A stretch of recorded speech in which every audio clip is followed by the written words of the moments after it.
qui marque notre entrée dans la dernière ligne droite, le dernier coup de collet de cette campagne municipale qui nous amènera donc au 23 et nous le souhaitons tous 30 mars prochain. Je tenais à remercier particulièrement et davantage maintenant après son intervention Sébastien Copin qui, sa modestie m'a empêché de le dire, mais qui est un des conseillers régionaux Front National en PACA. Et je tiens à signaler d'ailleurs le seul conseiller régional de Cannois, tout parti confondu, tout bord confondu, c'est le seul représentant conseiller régional que nous avons à Cannes. Donc je le remercie de sa présence et de son soutien ce soir.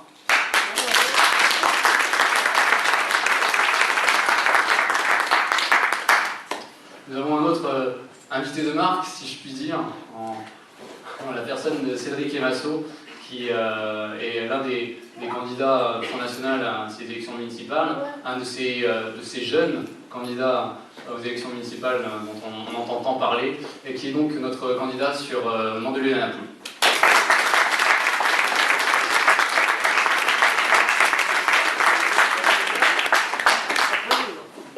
Si nous sommes tous bien assis confortablement en toute sécurité, c'est en partie grâce à elle. Nous avons la présence également de notre responsable départemental du DPS, qui est le service d'ordre, le service de sécurité du Front National, qui est là, juste assise au deuxième rang, Marlène Orfila.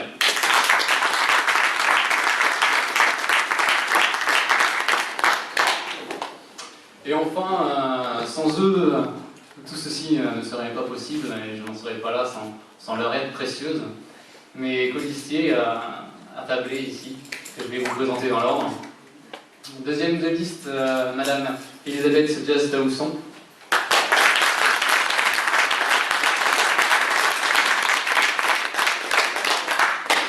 Rappelons-le, qui a déjà été conseillère municipale au Calais de 1995 à 2001 et qui sera dans la commission de l'urbanisme.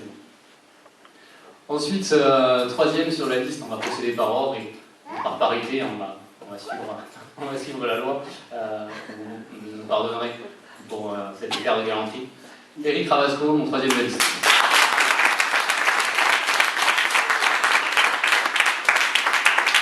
Vous avez pu le croiser à de nombreuses reprises sur les marchés, à mes côtés, lors de réunions. Il a eu la lourde tâche de me supporter dans ces longs mois en qualité de directeur de campagne. Et puisque c'est son métier, c'est sa spécialité, il se chargera lui du commerce.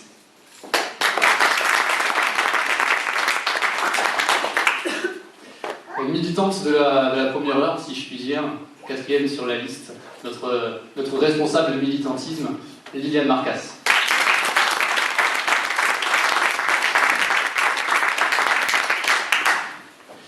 Et enfin, notre cinquième de liste, Franck-Édouard,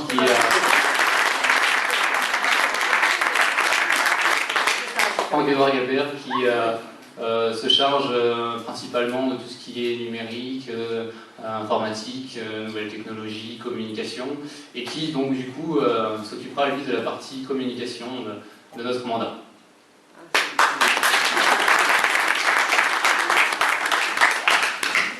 Donc merci à toutes et à tous. Je vais commencer par une bonne nouvelle qui me comble de bonheur, si je puis dire, et me rend fier parce que c'était pas facile.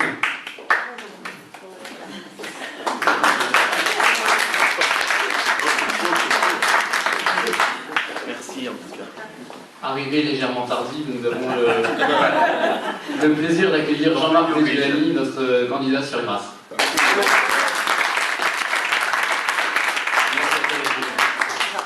Je disais donc que je vais inaugurer cette intervention par une bonne nouvelle. C'est officiel, c'est définitif. Nous avons réuni donc les 43 noms pour pouvoir se présenter. Nous avons terminé de constituer notre liste et nous l'avons déposée en sous-préfecture cette semaine. Ouais, bravo.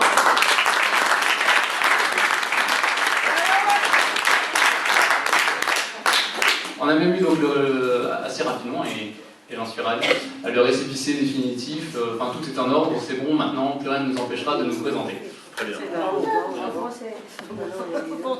Ça, vous allez dire, bon, c'est une formalité, pourquoi est-ce qu'il est si heureux comme ça? C'est tout simplement parce qu'on va recontextualiser un peu cette annonce.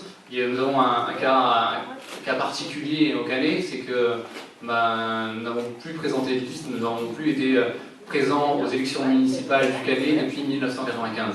Voilà. Différentes petites raisons nous ont empêchés en 2001 puis en 2008, ce qui a rendu donc, la conception de cette liste plus compliquée que dans d'autres communes.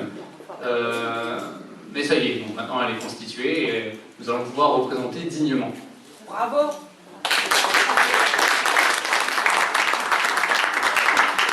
Petite précision, donc pas de liste depuis 1995, ça signifie donc forcément plus d'élu depuis 2001, ce qui nous fait 13 ans. 13 ans sans une réelle opposition au Canet, 13 ans sans qu'on puisse dénoncer publiquement les agissements de Madame le maire, 13 ans sans avoir accès au dossier, sans pouvoir peser réellement dans la politique de la ville de tout notre poids et faire entendre la voix de nos électeurs.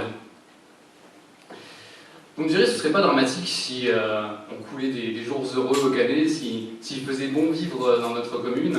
Malheureusement, ça n'est pas le cas. Alors on peut toujours relativiser et dire qu'il y a pire ailleurs. C'est vrai qu'il y a pire ailleurs, mais il y a mieux aussi. Est-ce qu'on doit se contenter d'être moins bien qu'ailleurs, mais mieux qu'autre part?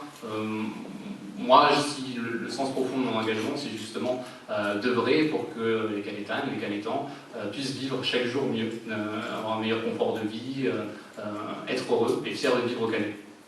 Donc je ne me contenterai pas de il y a pire ailleurs. Dans tous les domaines, au Canet, on a des lacunes quand ce n'est pas directement des problèmes. Et qui est-ce qui en paye le prix? Au sens propre comme au sens figuré, hein, j'entends. C'est certainement pas ceux qui nous dirigent, non. C'est vous, c'est nous qui payons les pots cassés. Et je pense que vous partagez mon avis, il est temps que cela cesse. La sécurité, première des libertés, n'est pas plus, depuis un certain temps, assurée correctement, convenablement, dans les règles de l'art, au Canet. Alors même si M. Cherki, le directeur de la police municipale du Canet, se vante, se targue dans les médias, dans les réunions publiques, dans les conseils municipaux, que oui, au Canet c'est formidable, on n'en est plus à lutter contre l'insécurité, maintenant le travail de la police municipale c'est de lutter contre les incivilités. Bon. Peut-être ne passe-t-il pas autant de temps que moi au Canet. Je vois toujours, bon pas tous les jours non plus, mais je vois régulièrement des incendies de poubelles ou de locaux à poubelles, pour prendre un exemple simple, les Mirandoles. Quand ce n'est pas des incendies directement de caves, dans le secteur rue Mérimée, quartier un peu des Trois Bonheurs, où à multiples reprises on a eu malheureusement la déception de constater ce genre d'incendie. Le trafic de drogue présent du côté des Coups-Boussoles, du square Carnot, ou juste là, très proche, le jardin du Civoli. Que fait la police? Où sont les ordres que M. Cherki est censé donner? Je ne vois pas de directive pour en régler tout là. Mais bon, là, c'est de la pacotille, du menu frottin, si je puis dire, parce que malheureusement, on a aussi des actes beaucoup plus choquants, beaucoup plus violents. Deux exemples en date récemment qui sont révélateurs. Rue Saint-Sauveur, un restaurateur qui va pour fermer son établissement et qui se fait abattre dans son restaurant sous les yeux de son propre fils. Alors ça c'est de l'incivilité. Je ne crois pas que vous partagez ce point de vue-là. Ou alors, dernier événement en date, ça pourrait passer comme pour un fait divers, mais ce serait ne pas tenir compte de la violence et du caractère choquant de cette agression de policiers municipaux qui patrouillent Puis il croise un scooter avec deux jeunes dessus, deux jeunes non casqués, qui, à la vue de ces policiers, s'empressent de faire demi-tour. Je pense pas qu'ils faisaient demi-tour pour acheter du pain. Donc les policiers font leur travail, prennent leur moto, et puis rejoignent ces individus pour un banal contrôle de police. Finalement, ce contrôle de police n'a eu de banal que le nom.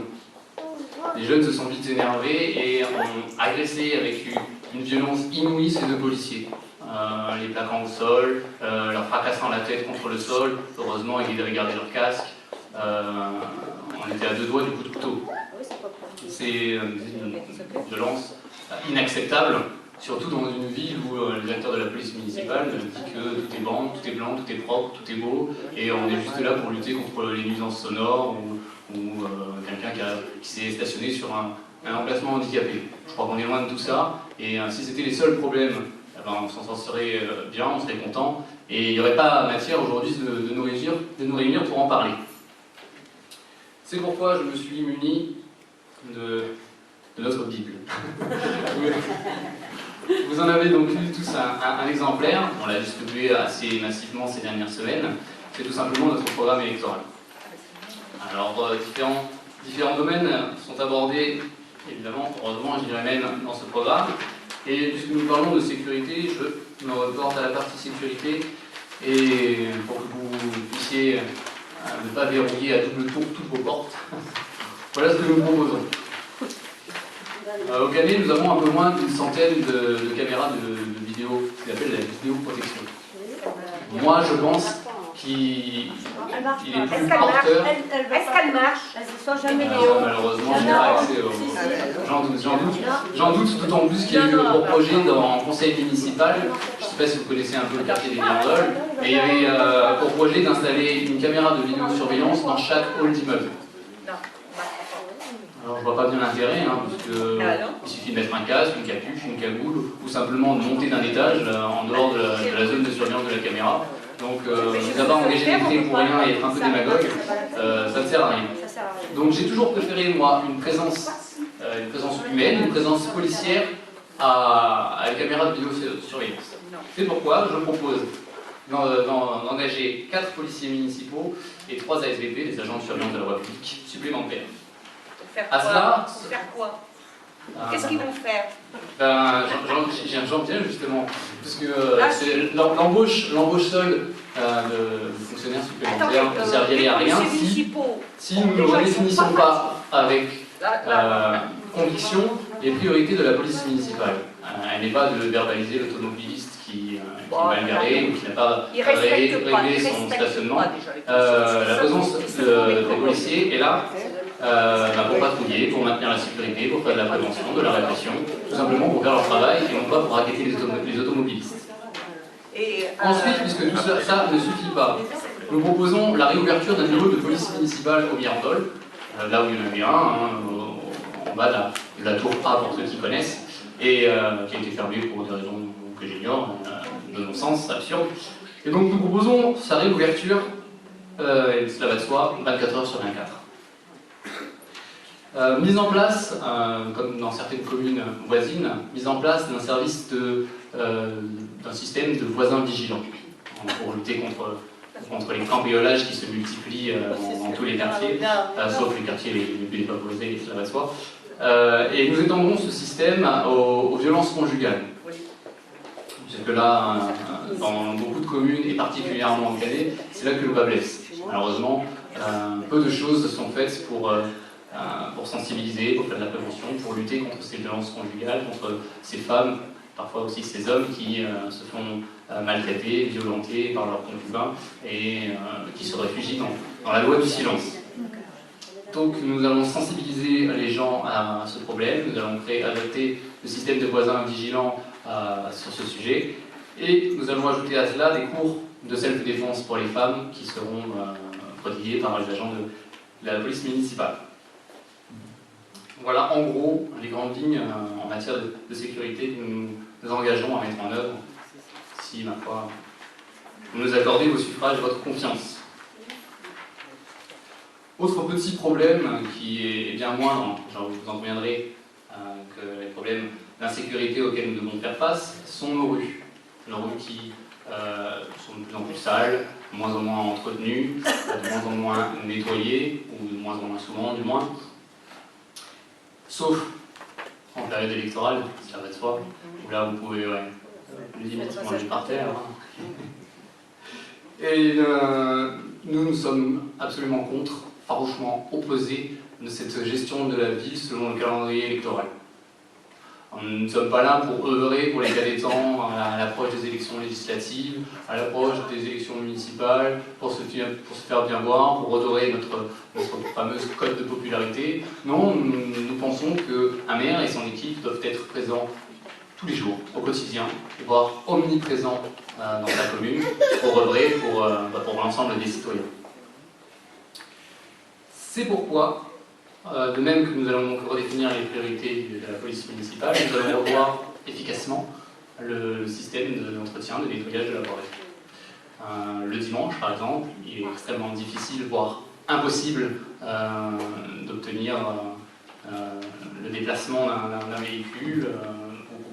Un bel exemple, on va le voir au niveau du Grande-Bretagne, où souvent les conteneurs sont renversés par des automobilistes, par des SDF, ou les sacs de poubelle éventrés par des oiseaux, par des chats.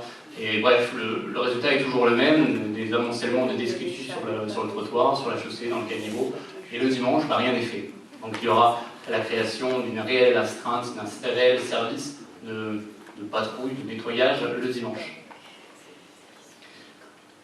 Ensuite, pour des cas plus pragmatiques, plus locaux, la création d'un rond-point au carrefour de l'avenue Franklin Roosevelt, de l'avenue de Grasse à Place Foch, qui est un quartier, qui est une zone, un carrefour très dangereux, où il est difficile de savoir qui s'engager,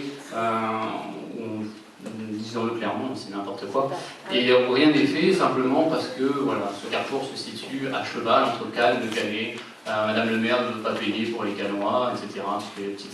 Petites querelles, petites guerres internes, broche à barreaux. Voilà, nous, on ne veut pas de ça.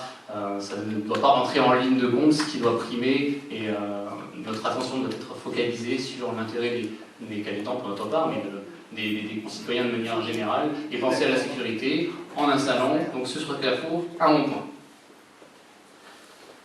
Toujours en politique locale, l'urbanisme de voirie, faciliter le tourne à gauche entre l'avenue Maurice Jean-Pierre et l'avenue de la Conchule, au niveau de la Pinède, où le système de feu rouge actuellement mis en place empêche tout simplement les automobilistes, en cas de circulation plus ou moins importante, de tourner à gauche en direction de l'avenue de la Conchule. On est obligé d'attendre que le feu repasse au rouge, ce qui fait un bouchon supplémentaire et nuit gravement à la fluidité de la circulation. Ensuite, et dernière proposition, encore une fois c'est local donc tout le monde n'est pas concerné, la mise en place d'une barrière entre la résidence des Mirandoles et puis le chemin privé des Hauts de l'Olivet. Donc, actuellement, l'avenue, la rue elle est jonchée de demi-poules, elle n'est pas entretenue du tout, c'est dangereux pour les pneus, les suspensions et puis pour les reins sciatiques de s'y aventurer en voiture, et pour l'instant rien n'est fait, simplement parce que c'est un chemin privé, donc la mairie n'a pas vocation à aller entretenir sur les deniers publics cette route, et les syndicats de copropriété s'y refusent tout simplement parce que c'est un chemin privé. Or, les habitants et les riverains des Mirandoles ont accès. Donc voilà, tout simplement les syndicats disent on ne veut pas payer pour les autres, on ne veut pas payer pour que les Mirandoles puissent avoir une jolie route pour passer dessus. Donc pensons pragmatique, pensons logique, pensons efficacité. Nous allons mettre en place une barrière qui peut être levée à l'aide d'une clé par les services de police ou les ambulances, les pompiers, et qui empêchera et accordera la jouissance exclusive aux riverains de cette rue de pouvoir donc, justement passer avec leur véhicule dessus. Ils n'auront plus d'excuses comme ça, après on libre à eux d'entretenir ou non cette route, mais au moins nous aurons fait notre part du boulot.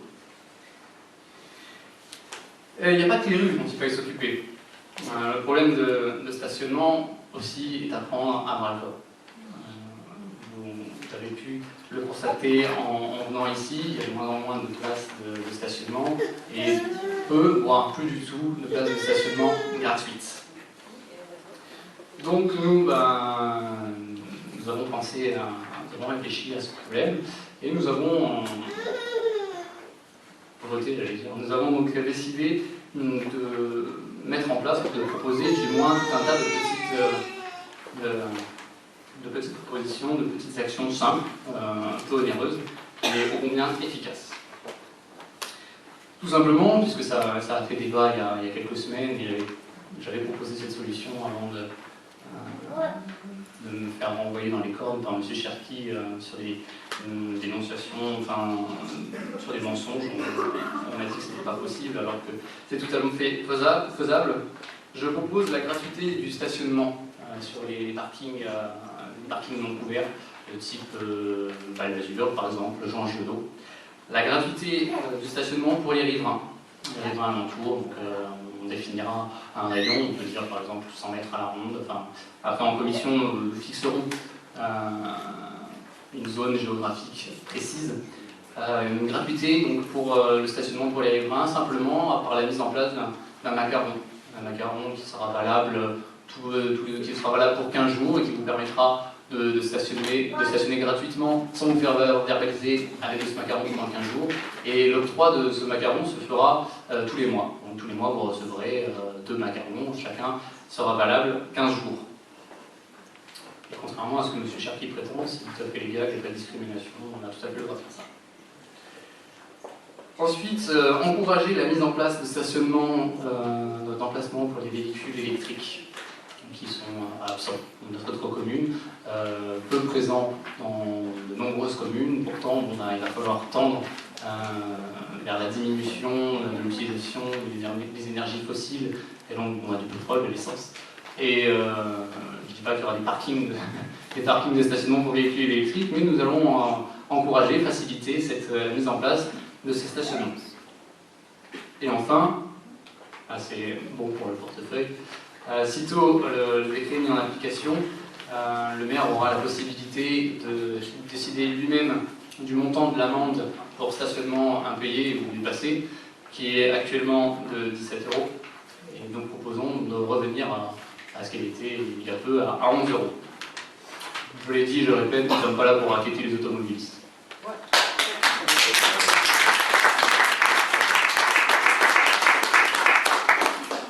Pensez-vous que nous en aurons fini avec tout cela? Juste par ces quelques petites mesures, à redonner la joie de vivre aux Canetans? Certainement pas. Le Canet manque cruellement d'attractivité. Nos jeunes ne restent pas dans notre ville, simplement parce que, pour ainsi dire, il n'y a rien à y faire.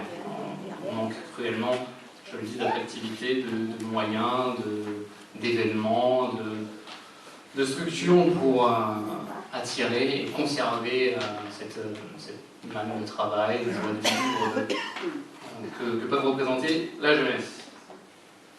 Ajoutons à cela presque 12% de chômage au Canet.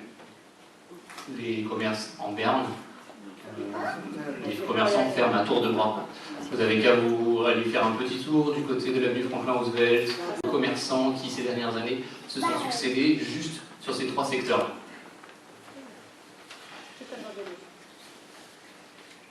C'est pourquoi il est important d'agir pour redonner de la vie à nos quartiers, et redonner de la vie à nos quartiers sans toutefois les dénaturer.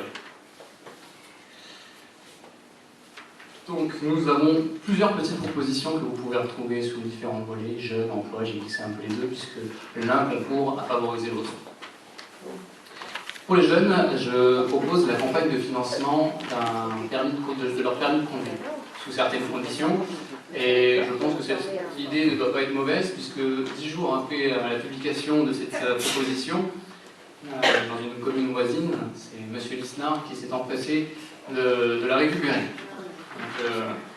Donc, je pense avoir quand même quelques bonnes idées. Campagne de financement, oui, mais sous certaines conditions. On ne fait pas n'importe quoi avec l'argent du contribuable, avec les deniers publics. Pour pouvoir prétendre à ce financement, il faut remplir certains critères, plusieurs conditions.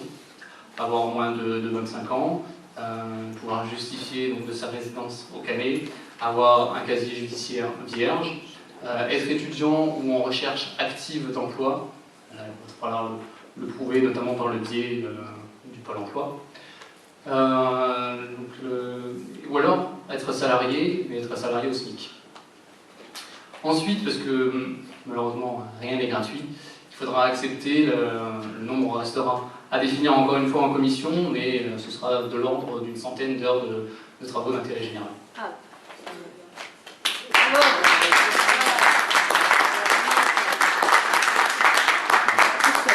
Ensuite, je me suis beaucoup manifesté ces dernières années à ce sujet, je me suis engagé. Nous proposons d'accélérer, par le biais d'un financement supplémentaire, la reconstruction du gymnase Émile Roux. Je ne sais pas si vous avez bénéficié des activités de ce gymnase. Il y avait la danse, il y avait du volley, du basket, un tas d'activités sportives ou culturelles qui se sont arrêtées maintenant il y a presque 10 ans. Presque 10 ans parce que le lieu devenait pour ainsi dire un salut. Le sol, le parquet du gymnase, essentiellement pour le basket et le volley qui était fissuré, les poutres qui maintenaient le toit qui s'était déplacé, bon bref c'était vraiment dangereux, et le gymnase menaçait de s'écrouler d'un jour à l'autre. Donc toutes les activités ont été stoppées, ce qui a beaucoup handicapé les associations sportives du Canet, et ça fait maintenant 10 ans que ça stagne. On commence tout juste maintenant, il y a un peu, toujours parce qu'il y a les élections, à dire tiens, il y a peut-être quelque chose à faire, il faudrait peut-être se bouger. Donc il est en train d'être démoli pour être reconstruit, mais ça fait déjà bientôt 10 ans que ça dure. Je trouve que c'est inacceptable et qu'il est temps de se bouger et d'accélérer le processus. Là où bas blesse également, c'est pour les crèches. Nous proposons d'augmenter de manière significative le nombre de places de crèches au Canet. Ça me tient particulièrement à cœur et je pense que vous partagerez mon point de vue. Le refus total de la présence de toute viande ritualisée, cachère, halal, dans nos cantines scolaires.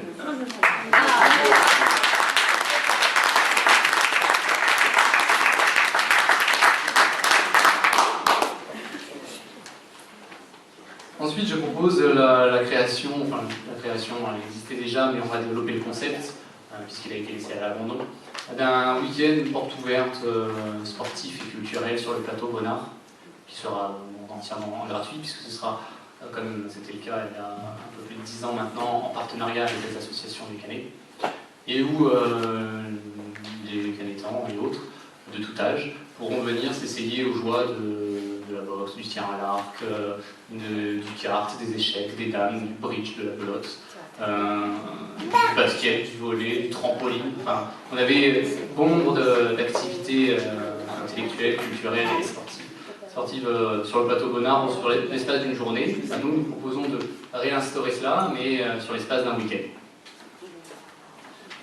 Ensuite, ça a été pour ainsi dire, mon cheval de bataille ces derniers mois, ces dernières années. Je refuse catégoriquement l'implantation d'un hyper-centre commercial sur le terrain Castellari.